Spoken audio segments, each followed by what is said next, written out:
Amrit Bharat railway station योजनेतून पुनर्विकसित करण्यात आलेल्या देशातील 103 रेल्वे स्थानकांचे पंतप्रधान नरेंद्र मोदी यांच्या हस्ते लोकार्पण झाले.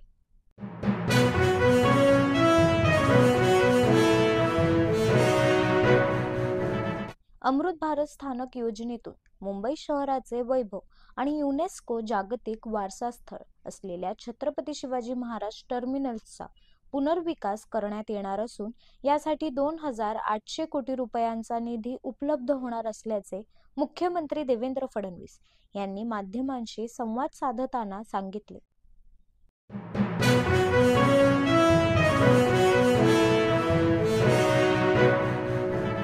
चाकरमान्यांसाठी खुशखबर. बाप्पा पावला. गणपतीत जाण्यासाठी प्रवासाचा नवा मार्ग. मुंबई ते मालवण प्रवास फक्त 4 तासात.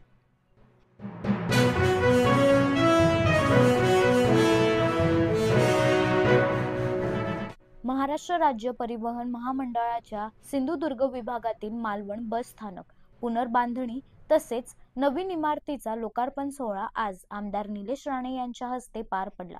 या प्रसंगी शिवसेना जिल्हा प्रमुख दत्ता सामंत, भाजपा तालुकाध्यक्ष बाबा मोडकर, दीपक पाटकर, जिल्हा परिषद प्रभारी मुख्य कार्यकारी अधिकारी डॉक्टर माणिक दिवे, गटविकास अधिकारी श्याम चव्हाण, प्रभारी विभाग नियंत्रक सुजित डांगरे, उपअभियंता राज्य परिवहन विभाग पांडुरंग पाटील, विभागीय वाहतूक अधीक्षक निलेश लाख, विभागीय अभियंता स्थापत्य अक्षय केंगरे, कार्यकारी अभियंता स्थापत्य मिनल सोनावणे, विभागीय लेखाधिकारी सुवर्णा दळवी, मालवण आगार व्यवस्थापक अनिरुद्ध सूर्यवंशी यांच्यासह महायुतीचे पदाधिकारी आणि असंख्य कार्यकर्ते तसेच प्रवासी वर्ग मोठ्या संख्येने उपस्थित होते.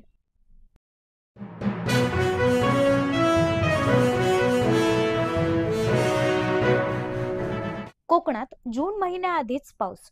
वेधशाळेने दिलेल्या अंदाजानुसार मुसळधार पाऊस कोकणात दाखल झाल्याची बातमी समोर येत आहे.